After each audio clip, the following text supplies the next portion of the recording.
Alrighty guys, we're gonna do this again, but this time, let's do it right. Welcome to the video guys. Today we're gonna talk all about cardio, more specifically how you can use it to strip off that stubborn belly fat. Because the truth is, most people seeking to strip off that belly fat approach their cardio routines the wrong way and fail to account for the various metabolic adaptations we experience as we lose weight and as our cardiovascular fitness improves throughout the weeks and months of our diet, which inevitably leads them to fat loss plateaus.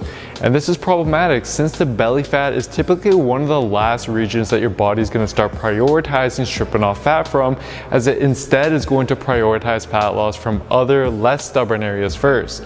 And as a result, most people end up plateauing before fat loss has had a chance to really prioritize this region and burn a significant amount of fat from this area. The good news though is by crafting and implementing the right cardio plan, you will be able to effectively use it as a tool to break through any plateaus you encounter along the way until your body fat has stripped off enough fat from other areas to the point where it now prioritizes stripping off fat from the belly. How exactly can we do this though? Well, let's first take a look at the problems we face when it comes to cardio and fat loss. Now, one of the major limitations with cardio for fat loss is that as we lose weight and improve our fitness levels throughout the weeks and months of our diet, our body compensates by trying to burn less calories throughout the day, which is partly due to you just carrying around less weight, but also due to your body becoming more metabolically efficient and as a result, burning less calories throughout the day. For instance, one 2010 paper measured how many calories subjects burned before they started a diet and cardio plan compared to afterwards, once they had lost around 10% of their initial body weight. What they found was that the number of calories they burned per minute during low intensity movements decreased by about 15% as a result of the increase in muscle efficiency they experienced from just getting more fit. Other studies have found similar results as well, with calorie reductions ranging from 11% to even almost 20% due to an increase in efficiency. And this adaptation, it has a major implication on something called your NEAT levels throughout the day, which is basically just all the subconscious movements and light activity that you do throughout the day, like walking, cleaning, standing, and even moving your hands around when talking, for example. Now, as shown from this 2014 paper, your NEAT levels can range anywhere from a couple hundred to over a couple thousand calories a day based on how active of a lifestyle you live and your occupation. Now, to showcase where this becomes a potential problem, let's say someone burns about 2,500 calories a day at the start of their diet and is an office worker who, based on the graph previously provided, burns around 1,000 calories a day through NEAT. Now, if this person were to adhere to a cardio plan and improve their fitness throughout the weeks, their bodies would in response burn significantly less calories through NEAT. And as we saw earlier, this could amount to on average a 15% calorie reduction as a result, which would mean that now they are burning over 150 calories less per day from this effect alone, which is why researchers believe this effect to be responsible for the reason why those who have lost quite a bit of weight struggle to keep that weight off or continue losing fat despite still doing the same amount of cardio as they did in the beginning of their diet. Now, when you combine this effect with the fact that most people just tend to move less in general as their diet prolongs, and also take into account that they do carry less body weight around as well, you can see how these various factors cause you to burn less and less calories over time and ultimately creates a fat loss plateau. In fact, in the study mentioned earlier, by the end of the 10% weight loss, subjects were burning on average almost 600 calories less per day than they were in the beginning, despite doing the same amount of exercise.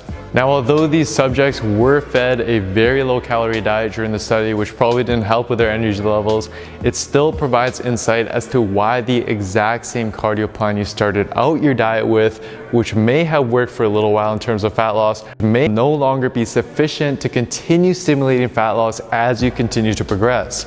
Simply meaning that your cardio plan needs to be designed and actually progressed over time such that it accounts for this in order to enable you to continuously break through any plateaus that you're bound to encounter along the way.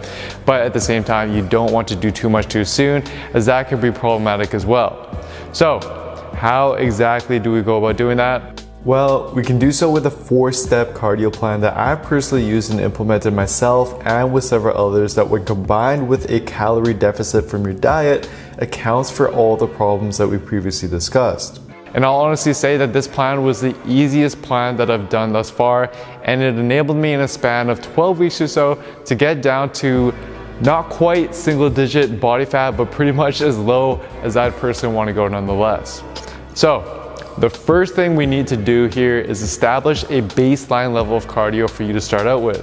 And ideally, you want the majority of the cardio you do to be low impact and low intensity rather than high intensity, as this won't impair your recovery as much and therefore will enable you to do greater amounts of it with minimal risk of injury. The occasional high intensity session is fine, but I limit this to no more than 3 times a week. What I recommend though, and what I personally started with, was just 10 minutes of incline walking every single day. And you can swap this out for light cycling or any low intensity, low impact cardio modality if you prefer that instead. And these low intensity sessions can be done in the morning, before and or after your weights workouts, or in the evening, for example. Just choose what you're gonna be most consistent with. Now, this initial baseline level of cardio may not sound like much, and it isn't. But the goal here is just to get you in the habit of moving and sticking to a regular cardio routine that we can slowly progress throughout the weeks to drive more and more fat loss. Which is why in step 2, we want to then very gradually start increasing the duration and or difficulty of our cardio sessions, since our body will be burning fewer and fewer calories during the day as we continue to strip off fat and get more efficient. And you can do this by either increasing the duration of these cardio sessions by 5 to 10 minutes each, or increase the difficulty of these sessions by increasing the speed and or incline. You want to do this whenever your weight loss begins to really slow down, as this is a good sign that you should bump up the demands of your cardio sessions to stimulate more fat loss. But again, you want to do this gradually. So by the end of the 12 weeks, I was doing around 40 minutes or so of incline walking a day. Now, although this may sound like a lot, keep in mind that at that time, I wasn't very active outside of these walking sessions, aside from my weightlifting workouts. The majority of you won't need that long of sessions if you work an active job or live an active lifestyle, and especially if you're not even seeking to get as lean as I did. The key here though is that you're simply progressing your cardio sessions very gradually over time to enable you to break through any plateaus that you encounter.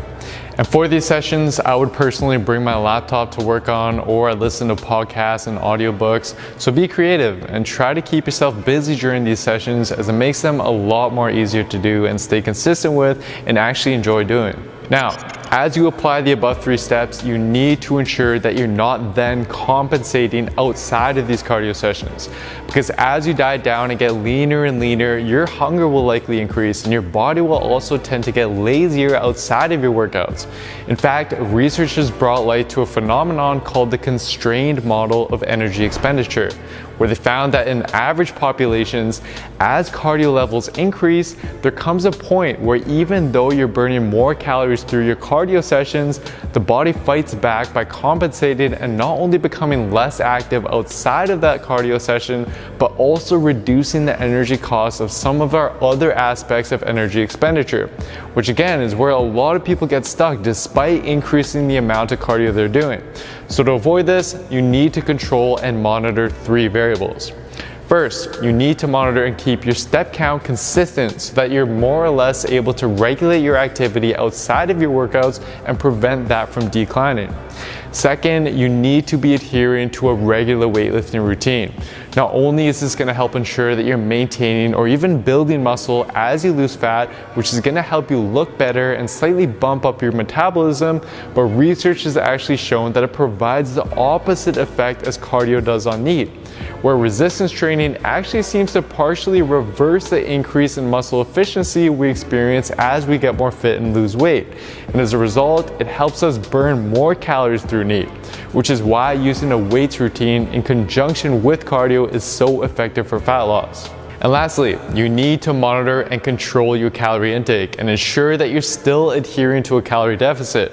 If you're burning an extra 300 calories a day with your cardio sessions, yet you then compensate for this by eating an additional 300 calories when you get home, then you've just undone the extra work you put in and won't get past the plateau that you're in.